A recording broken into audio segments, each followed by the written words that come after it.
নমস্কার, নিলয়েস পাঁচমিশালিতে আপনাদের স্বাগত। আজকে আমি আপনাদেরকে বানিয়ে দেখাবো খুব সহজ এটি পিঠের রেসিপি, তেলের পিঠে। অনেকে এটাকে পোয়া পিঠেও বলে থাকেন। এটা বানাতেও যেমন সময় কম লাগে, এর স্বাদও কিন্তু খুব ভালো হয়। আর যারা যারা এখনও পর্যন্ত আমার চ্যানেলটিকে সাবস্ক্রাইব করেননি, তারা অবশ্যই আমার চ্যানেলটিকে সাবস্ক্রাইব করে রাখবেন। তো চলুন আজকের এই রেসিপিটি শুরু করা যাক। তেলের পিঠে বানানোর জন্য এখানে আমি এই কাপের 1.5 কাপ চালের গুঁড়ো নিয়ে নিচ্ছি।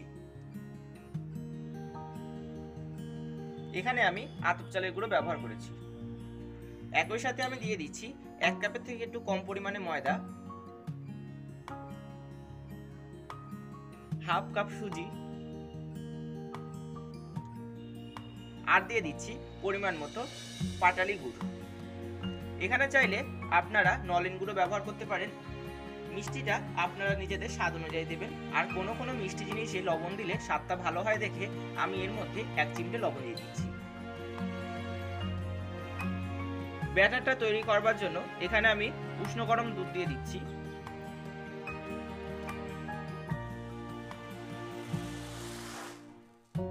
আপনারা চাইলে এখানে আঙুল ডোবানো যায় এরকম গরম জলও ব্যবহার করতে পারেন। আর ব্যাটারটা খুব বেশি ঘনও হবে না, খুব বেশি পাতলাও হবে না।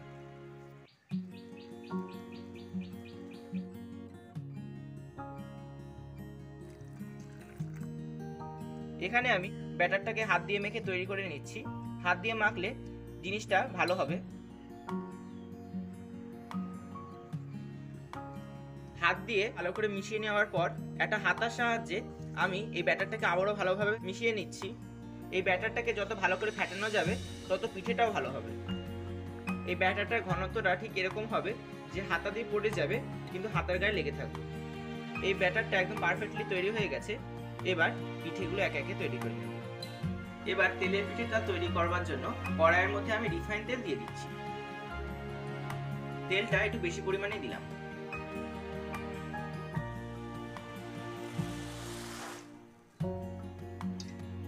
প্রথমে অল্প করে একটু ব্যাটার দিয়ে দেখে নিচ্ছি যে তেলটা ঠিকঠাক গরম হয়েছে কিনা।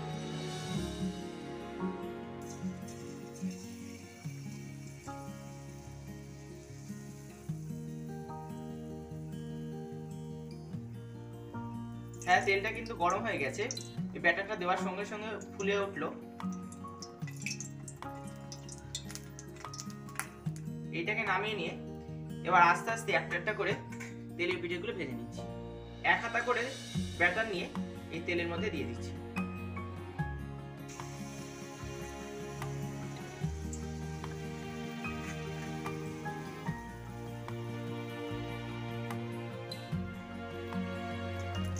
দেখুন দেওয়ার সঙ্গে সঙ্গে কি সুন্দর ফুলে উঠলো।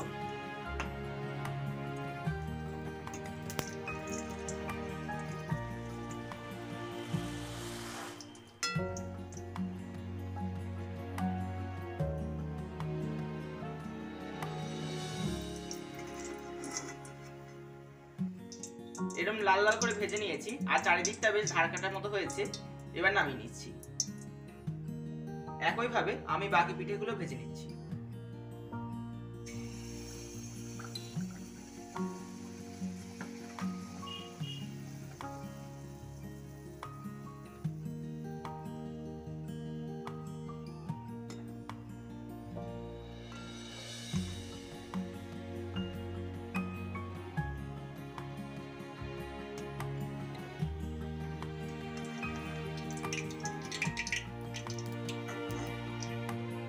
তৈরি হয়ে গেছে তেলের পিঠে।